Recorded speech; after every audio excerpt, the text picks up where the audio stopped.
What's up, everybody? It's Logan and Brian with IGN here, and we spent about 30 minutes playing Donkey Kong Bananza, which is the first new Donkey Kong game in about a decade, and the first 3D Donkey Kong game since 1999, which is just crazy, and we're going to tell you all about it right now.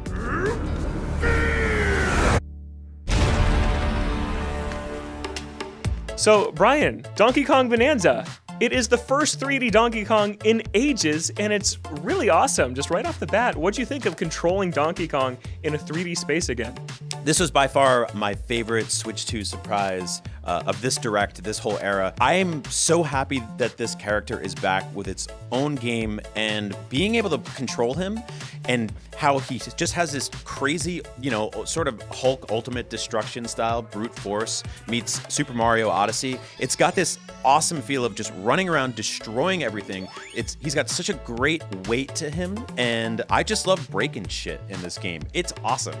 Yeah, the movement is amazing, DK's moveset is great, but you mentioned a really key game there, which is Super Mario Odyssey, and a lot of people watched the Nintendo Direct and were maybe disappointed. 3D Mario didn't show up, and well, we're here to tell you, Donkey Kong Bananza is secretly Super Mario Odyssey 2.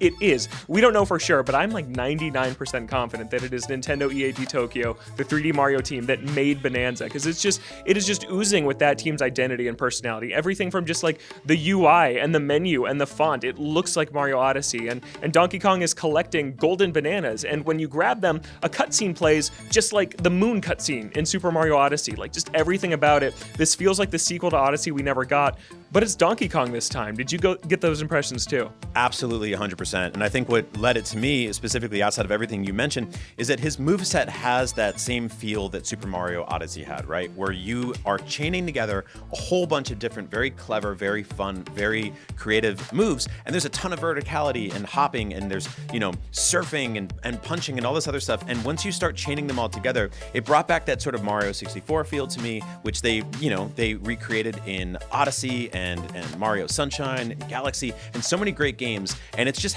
has that, but it's Donkey Kong. And so yes, this completely scratched that itch. And so if you're worried you're not getting a 3D Mario game this year, it's okay. This is the one for you. If you loved a 3D Mario game ever, this is the one for you. Trust me. Yeah, and this is the one from the show floor today that I am just going to think about until it's in our hands in July, because it was just brimming with secrets, and also very similar to Odyssey. There are story-based bananas where it's the quest they want you to do to progress. It is get here, punch this, beat this bad guy, you get a banana. But there's also, I punched this wall here and a banana just popped out. Like, they're going to be littered everywhere, just like they were in Mario Odyssey. Brian and I saw completely different things in our different demos. At one point I found Cranky Kong just hanging out on some island in the sky, and he gave me a banana just for talking to him, like Captain Toad in Mario Odyssey. And Brian, you were climbing around this like platforming challenge level that you found. Yeah, it's really easy to just start punching at a wall, dig a huge tunnel, and find a completely secret cave. There's like this really awesome interaction that Donkey Kong has with his environment where it's almost entirely destructible, and most of it can be punched down or, torn to pieces, and so much of that leads to secrets and surprises, and you kind of pull on a thread and you end up in like a subworld, and all of a sudden you have 30 seconds to collect 3 bananas or, kill 3 big bad guys, and you have to do it in a very clever way. And yeah, standing next to you and playing this game, and we're both finding different things and exploring different environments and going at our own pace, makes me just want to play this game forever. Yeah, we were just in like the very first area of this game. It was very similar to one of the smaller starter kingdoms of Mario Odyssey, like the Cascade Kingdom is kind of what it felt like.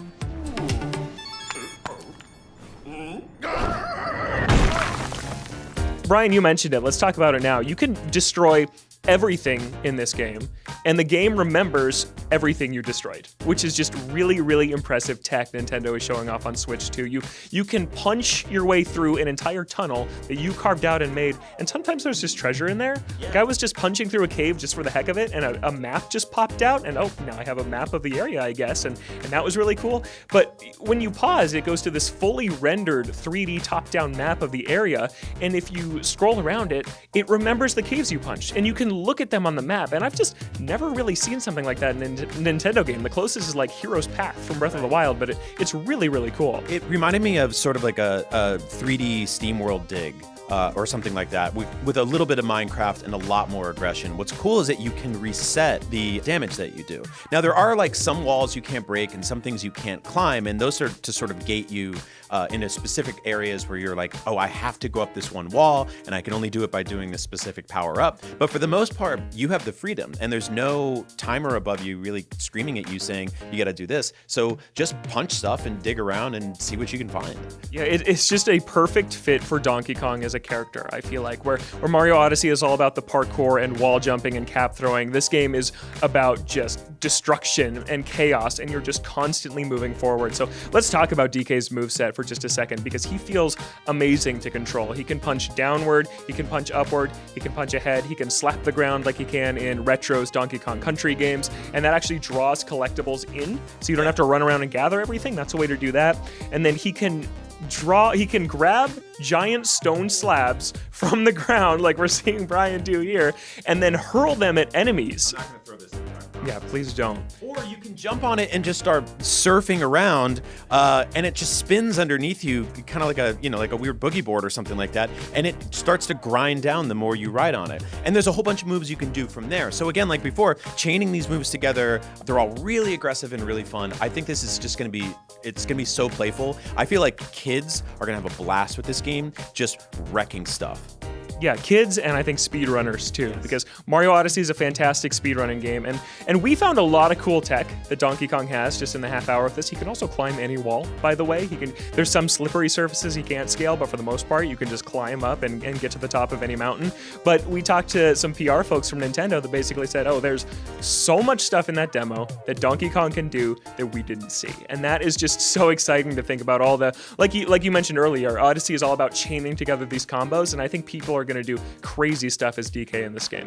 Yeah, I think my only concern with the demo so far, the game so far, is that sometimes DK moves so fast in the underground areas, punching through walls so quickly that the camera just can't keep up, and it gets a little disorienting down there. Now, I could slow down, but where's the fun in that?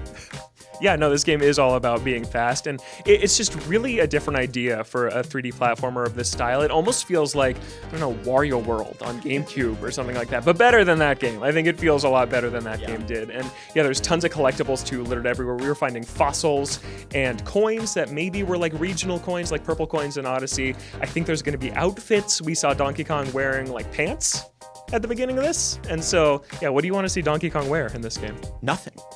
Nothing, not even the tie. To take it off, tie it around your head. Yeah, but that is Donkey Kong Bananza. It's out July 17th. This is a $70 game, unlike Mario Kart World, which is an $80 game.